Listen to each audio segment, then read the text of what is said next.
Intel या कंपनीच्या 90च्या दशकातल्या पेंटियम या संगणक प्रोसेसरच्या निर्मिती प्रक्रियेत महत्त्वाची भूमिका बजावणारे अवतार सैनी यांचा नवी मुंबईत झालेल्या अपघातात दुर्दैवी मृत्यू झाला। पाम बीच रोडवर सायकलिंग करत असताना सैनी यांना भरधाव टॅक्सीने पाठीमागून धडक दिली। या दुर्घटनेत त्यांचा जागीच मृत्यू झाला। त्यामुळे पुन्हा एकदा पाम बीच रोडवर नागरिकांच्या सुरक्षिततेचा प्रश्न उपस्थित करण्यात येतोय। गेल्या वर्षभरात पाम बीच रोडवर 4-5 सायकलपटू आणि मॅरेथॉन धावपटूंना आपल्या प्राणाला मुकावं लागलंय। पाहूयात त्याच पार्श्वभूमीवर आमचा प्रतिनिधी विनायक पाटीलचा रिपोर्ट।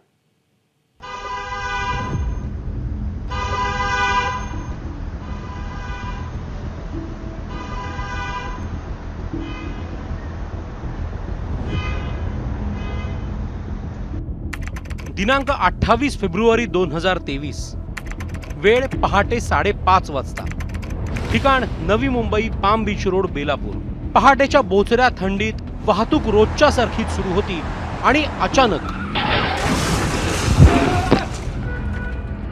कांठळ्या बसवणारा हा आवाज झाला। वाहनांच्या आवाजातही शिल्लक असणारी शांतता क्षणार्धात गायब झाली आणि आवाज आला एका चित्काराचा। याच चित्कारांसह अवतार सैनी यांचा आवाज कायमचा थांबला। त्यांच्या आयुष्याची दोरी कायमची कापली गेली। खरं तर अवतार सैनी म्हणजे कोणी मामूली माणूस नव्हते, तर नामवंत कंपनीच्या उच्चपदस्थ अधिकारी पदावरून सैनी निवृत्त झाले होते आणि त्यांनी सेवेत असताना केलेल्या कामगिरीने फक्त भारताचीच मान उंचावली नाही, तर अवघ्या जगानेही त्यांच्या कार्याची दखल घेतली होती। मायक्रो प्रोसेसरच्या रचनेशी संबंधित 7 पेटंट अवतार सैनी यांच्या नावावर आहेत। इंटेलच्या 90च्या दशकातील पेंटियम संगणक प्रोसेसर निर्मितीत महत्त्वाची भूमिका त्यांनी बजावली होती। इंटेलच्या दक्षिण आशिया विभागाच्या संचालक पदावरून निवृत्त होऊन भारतात ते स्थायिक झाले होते। अनेक वर्षांपासून सायकल चालवणारे अवतार सैनी हे चेंबूर इथल्या सायकल क्लबचे ऍक्टिव्ह सदस्य होते। 68 वर्षांचे असलेल्या सैनी यांचा सायकल चालवताना अपघातात मृत्यू झालाय। त्यामुळे नवी मुंबई महानगरपालिकेच्या कामांची पोलखोल झाली आहे। जर आपण पाहिलं की हा पाम बीच रोडवरती आहे, ते अपघात होऊ नये म्हणून महानगरपालिकेच्या माध्यमातून पाम बीच रोडच्या लगतच सायकल ट्रॅक या ठिकाणी बांधण्याचं काम सुरू आहे। मात्र गेल्या अनेक वर्षापासून हा सायकल ट्रॅक रखडलेला आहे, तांत्रिक चुका झालेल्या आहेत। सायकल ट्रॅक बांधताना इथे पुरेशी जागा नाहीये, त्यामुळे हा रखडलेला सायकल ट्रॅकमुळेच अखेर सैनी यांना आपला जीव गमवावा लागलेला आहे। नवी मुंबई महानगरपालिकेने या रस्त्याला पर्यावरण विभागाची परवानगी मिळत नसल्याने सायकल ट्रॅक रखडल्याची कबुली दिली आहे। पाम बीच रोड आणि सर्व्हिस रोडच्या मध्ये हा सायकल ट्रॅक आहे। ह्याचं काम काही तांत्रिक अडचणीमुळे थांबलं होतं, तर ते आता 4.5 किलोमीटरचा पहिला जो टप्पा आहे तो पूर्ण होतो 1 महिन्याभरामध्ये।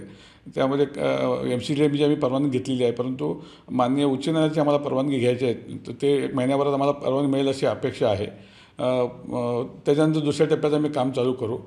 अवतार सैनी यांच्या मृत्यूमुळे नवी मुंबई महानगरपालिकेचा जीवघेणा भोंगळ कारभार उघड झालाय।